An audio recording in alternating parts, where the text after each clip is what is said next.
નમસ્કાર મિત્રો, ફરી સ્વાગત છે તમારું એક નવી વાર્તાની અંદર.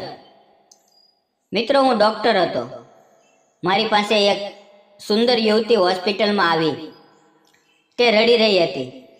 તેની પાસે પૈસા નહોતા, એટલે મેં તેની પાસેથી કંઈ લીધા વગર તેની સારવાર કરી. પૈસા ચૂકવવા માટે તે મારા ઘરે નોકરી કરી કામ કરવા લાગી. એક રાત્રે અમે બંને વાતો કરી રહ્યા હતા ત્યારે તેના હસતા ચહેરા પાછળ છુપાયેલું દુઃખ હું અનુભવતો હતો. અચાનક મેં તેનો નાજુક હાથ ધીમેથી મારા હાથમાં લીધો અને તે મારી તરફ જોવા લાગી. અને પછી કંઈક એવું બન્યું. નમસ્કાર મિત્રો, મારું નામ કુનાલ છે અને હું એક ડૉક્ટર છું. મારી ઉંમર 48 વર્ષની છે. એક દિવસ અંદાજે 28-29 વર્ષની એક સુંદર યુવતી પોતાના 7-8 મહિનાના નાના બાળકને લઈને હોસ્પિટલમાં આવી. તે જોર જોરથી રડી રહી હતી. તેના હાથ પગ કાપી રહ્યા હતા અને તેને સમજાતું નહોતું કે શું બોલવું. તેની આંખોમાં ડર, ચિંતા અને બેબસી સ્પષ્ટ દેખાઈ રહી હતી. હું તરત જ તેની પાસે ગયો અને તેના હાથમાં લીધેલા બાળકને જોયું. તે નાનકડા બાળકના માથા પર ઊંડી ઈજા હતી અને ઘણું બધું લોહી વહી રહ્યું હતું. મેં તરત જ તેને પાણી પીવડાવ્યું અને શાંત અવાજમાં પૂછ્યું, તમારું નામ શું છે અને બાળકને શું થયું છે? તે કાપતા અવાજમાં બોલી, મારું નામ વૈશાલી છે. બાળક પર જમીન પર પડી ગયો અને માથા પર પથ્થર લાગતા ઈજા થઈ ગઈ. મેં બાળકની ઈજા ધ્યાનથી જોઈ તો સમજાયું કે ઘા ખૂબ ઊંડો છે અને ગંભીર પણ છે. મેં તેને બહાર બેસવા કહ્યું અને તરત જ એક્સરે અને બીજી ચકાસણી કરાવી. તપાસ પછી ખબર પડી કે માથા પરની ઈજા ગંભીર છે અને એક નાનું ઓપરેશન કરવું જરૂરી છે. મેં વૈશાલીને કહ્યું કે ઓપરેશન કરવું પડશે અને તેની માટે 25,000 રૂપિયાનો ખર્ચ આવશે. આ સાંભળતા તેની આંખોમાંથી આંસુ રોકાતા નહોતા. તે ધીમેથી બોલી, ડૉક્ટર સાહેબ, હું ખૂબ ગરીબ છું. એક ઝૂંપડામાં રહું છું. આમ કહેતા તેણે પોતાના કાનના ટોપ્સ ઉતારીને મારા હાથમાં મૂકી દીધા અને કહ્યું, ડૉક્ટર સાહેબ, મારા બાળકને બચાવી લ્યો અને આ મારા આભૂષણો લઈ લ્યો. તેના આ શબ્દો સાંભળીને મારા દિલમાં એકદમ દુઃખની લહેર દોડી ગઈ. એક ક્ષણે મને સમજાયું કે માતાનો પ્રેમ કેટલો નિસ્વાર્થ અને ત્યાગમય હોય છે. મેં તેની તરફ જોઈને કહ્યું, આભૂષણ તમારી પાસે રાખો. જ્યારે પૈસા હોય ત્યારે આપજો. અત્યારે એની જરૂર નથી.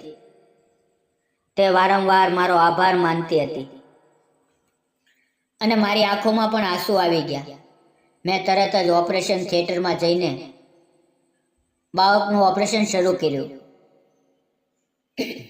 ઓપરેશન કરતી વખતે વારંવાર મારા મનમાં એ જ દ્રશ્ય ફરી રહ્યું હતું.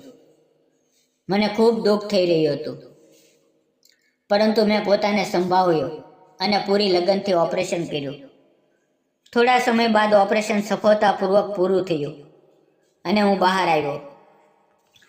બહાર વૈશાલી આતુરતાથી રાહ જોઈ રહી હતી. મેં સ્મિત સાથે કહ્યું, ઓપરેશન સારું થયું છે. થોડા દિવસમાં તમારું બાળક સંપૂર્ણ સારું થઈ જશે.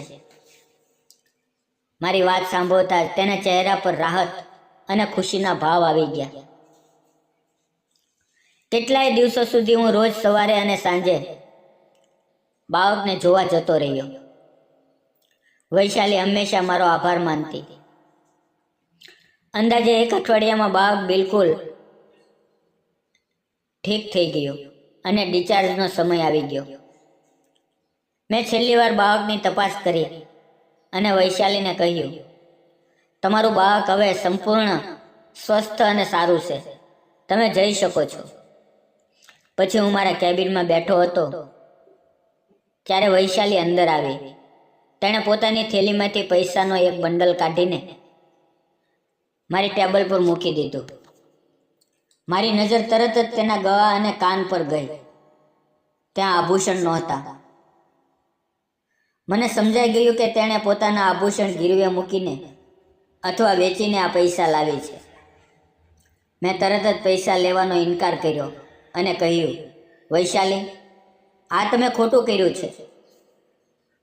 મેં તમારી પાસે પૈસા નથી માંગ્યા અને તમે તમારા આભૂષણ ગીરવે મૂકીને આ પૈસા લાવ્યા છો. આ સાંભળીને તેની આંખોમાં આંસુ આવી ગયા.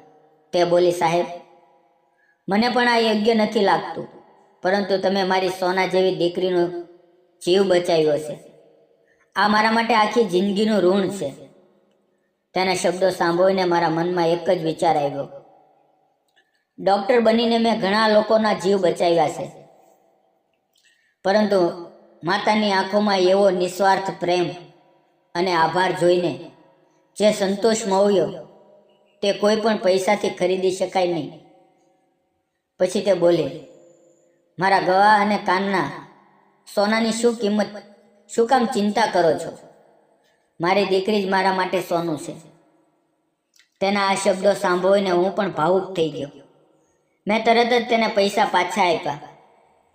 વૈશાલીએ મારો આભાર માન્યો અને બોલી, સાહેબ, હું કામ કરીને તમારા પૈસા જરૂર ચૂકવીશ. મને થોડા દિવસની મુદત આપો. હું તમારો ઉપકાર ક્યારેય નહીં ભૂલી શકું. વૈશાલી ચાલી ગઈ અને હું એકલો રહેતો હતો. તેથી મને પણ કોઈ કામવાળીની જરૂર હતી. મેં મારા મિત્રને કહ્યું હતું કે જો કોઈ રસોઈ બનાવનારી અને ઘર સાફ કરનારી અને બગીચાનું થોડું ઘણું કામ કરી શકે એવી સ્ત્રી ધ્યાનમાં હોય તો મને કહેજે. મારા એક મિત્રએ કહ્યું, એક છોકરી છે, પરંતુ વિધવા છે. તેને કામની જરૂર છે. તે ખૂબ સારી અને મહેનતુ છે. હું તેને તમારા ઘરે મોકલી દઈશ.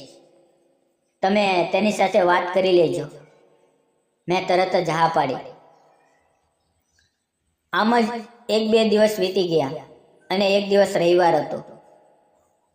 એ દિવસે મારી હોસ્પિટલ બંધ રહેતી હતી, તો હું ઘરે જતો. અચાનક મારા દરવાજાની ઘંટી વાગી. મેં દરવાજો ખોલ્યો તો વૈશાલી ઊભી હતી. હું થોડો ચોંકીને બોલ્યો, વૈશાલી, તમે અહીંયા? તમારી દીકરી ઠીક છે ને? વૈશાલીએ શાંત અવાજમાં કહ્યું, મને તમારા મિત્રએ અહીંયા કામ માટે મોકલી છે. મને આશ્ચર્ય થયું, પરંતુ મેં તેને અંદર બોલાવી લીધી. તેની સાથે તેની નાની દીકરી પણ હતી. મેં તેને સોફા પર બેસવાનું કહ્યું અને અંદર જઈને પાણી લઈને આવ્યો. પછી મેં પૂછ્યું, વૈશાલી, તમારે કેટલો પગાર જોઈશે? તે નમ્રતાથી બોલી, સાહેબ, તમે મારી ઉપર બહુ ઉપકાર કર્યા છે, જે હું જીવનભર ચૂકવી શકીશ નહીં. મારે અત્યારે પગાર નથી જોતો. પહેલાં તમારા પૈસા ચૂકવી દો, પછી પગારની વાત કરશું. તેના શબ્દોની સચ્ચાઈ મારા દિલને સ્પર્શી ગઈ અને હું સ્મિત કરીને તેને જોતો રહ્યો. પછી મેં પૂછ્યું, તમે ક્યાં રહો છો? વૈશાલીએ કહ્યું, હું અહીંયાથી 3 કિલોમીટર દૂર એક ચાલીમાં ભાડાના નાના એવા રૂમમાં રહું છું.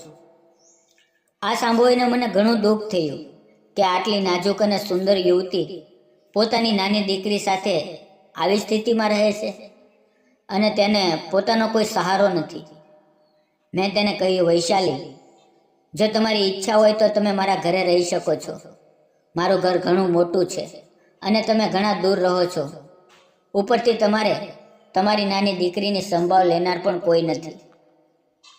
વિચારી લેજો અને મને કહેજો. મને કોઈ મુશ્કેલી નહીં થાય. સાચું કહું તો વૈશાલી દેખાવમાં ખૂબ જ સુંદર અને સ્વભાવથી સીધી સાદી અને ઈમાનદાર હતી. તેથી મારા મનમાં તેના પ્રત્યે દયા અને સન્માન ઊભું થયું. વૈશાલીએ થોડું વિચારીને હા પાડી અને બોલી, તમારી વાત બરાબર છે અને હું અહીંયા રહેવા તૈયાર છું. તે ઘરે ગઈ અને બીજે દિવસે પોતાનો થોડો ઘણો સામાન લઈને આવી ગઈ. તેની પાસે ખાસ કાંઈ સામાન નહોતો, ફક્ત થોડા કપડાં અને થોડા વાસણો. આવ્યા પછી તે તરત જ કામ ઉપર લાગી ગઈ. બધા રૂમ સારી રીતે સાફ કર્યા. બંને માટે ચા બનાવી, રસોઈ બનાવવાનું શરૂ કર્યું અને બગીચાની પણ સંભાળ રાખવા લાગી. તેના ચહેરા પર સંતોષ અને આંખોમાં શાંતિની ઝગમગાટ હતી. જાણે તે મનથી આ ઘરનો જ ભાગ બની ગઈ હોય. તેના આવ્યા પછી ઘરમાં દરેક જગ્યાએ સફાઈ અને રોનક આવી ગઈ. તે ક્યારેય ખાલી ના બેસતી, કંઈક ને કંઈક નાનું મોટું કામ કરતી રહેતી, દીકરીને રમાડતી, અને ક્યારેક મને સમય મળતો ત્યારે હું પણ તેની દીકરી સાથે રમતો. એક દિવસ ભોજન સમયે વૈશાલીએ મને પૂછ્યું, ડૉક્ટર સાહેબ, તમે એકલા કેમ રહો છો? લગ્ન કેમ નથી કરતા? લગ્ન કરવાથી તમારી બધી મુશ્કેલીઓ દૂર થઈ જશે. તેની વાત સાંભળીને હું સ્મિત કરીને બોલ્યો, વૈશાલી, સાચું કહું તો મારા લગ્ન પહેલાં થઈ ચૂક્યા છે. તમારી જેમ જ સુંદર મારી પત્ની હતી, પણ તે કાર અકસ્માતમાં મને છોડી ગઈ. એમ કહેતા મેં અલમારી ખોલીને મારા લગ્નનો એક આલ્બમ કાઢ્યો અને તેને બતાવ્યો. તે તસવીરો જોતા હું થોડીવાર માટે અટકી ગયો, કારણ કે વૈશાલી મારી પત્ની જેવી જ દેખાતી હતી. ખરેખર વૈશાલી મને ગમવા લાગી હતી. તે ફક્ત રૂપથી સુંદર નહોતી, પરંતુ સ્વભાવથી પણ ખૂબ સારી હતી. તેની અને તેની દીકરીની હાજરીએ મારા ઘરને ઘર બનાવ્યું હતું અને હું ખૂબ ખુશ હતો. હવે મારું ધ્યાન હંમેશા તેના પર રહેતું. ભલે તે કામ કરતી હોય, રસોઈ બનાવતી હોય કે કપડાં સૂકવતી હોય, તેની દરેક હરકતમાં મને એક અલગ જ આનંદ મળતો.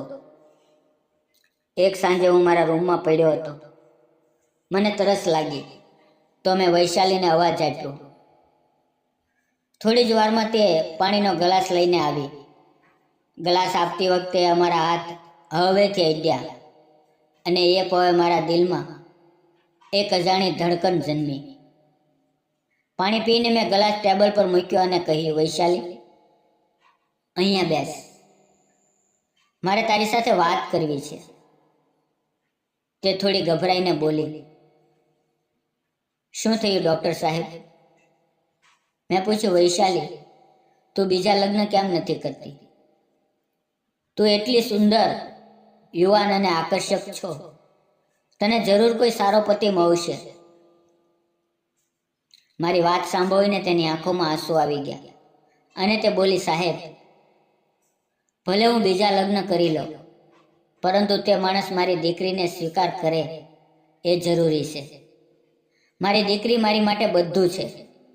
જો કોઈ તેને પોતાની ના માને તો હું જીવી નહીં શકું. તેના આ શબ્દો સાંભળીને હું મારી લાગણીઓ પર કાબૂ ન રાખી શક્યો અને મેં ધીમા અવાજમાં કહ્યું, વૈશાલી, આવું ન બોલ. મને તારી પ્રત્યે પ્રેમ છે. તું મને દિલથી ગમા છો.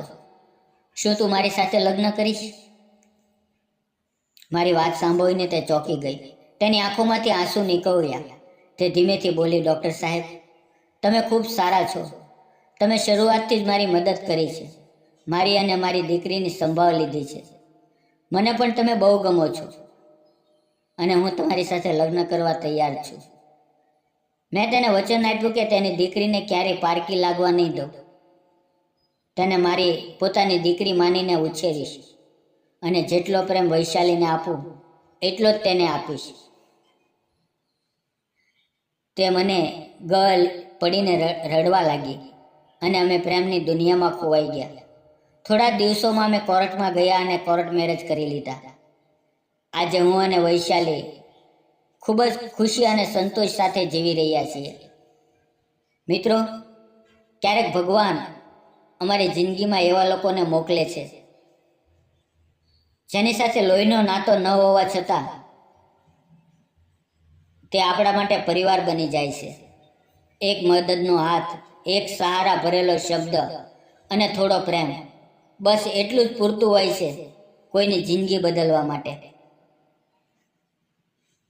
પૈસાથી મોટી વસ્તુ છે આપનું હૃદય ખોલીને રાખવું, કોઈની જિંદગી બચાવવી, તેમને જીવનનો નવો મોકો આપવો.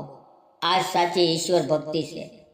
યાદ રાખજો, આપણો એક નાનો સારો નિર્ણય કોઈના આખા જીવનની દિશા બદલી શકે છે. જો તમને આ પ્રેમ કથા ગમી હોય તો આ વાર્તાને લાઈક, શેર અને ચેનલને સબસ્ક્રાઈબ અને કોમેન્ટ કરવાનું ભૂલશો નહીં. ફરી મળશું આવતીકાલે એક નવી વાર્તાની અંદર. ત્યાં સુધી આવજો. ધન્યવાદ મિત્રો.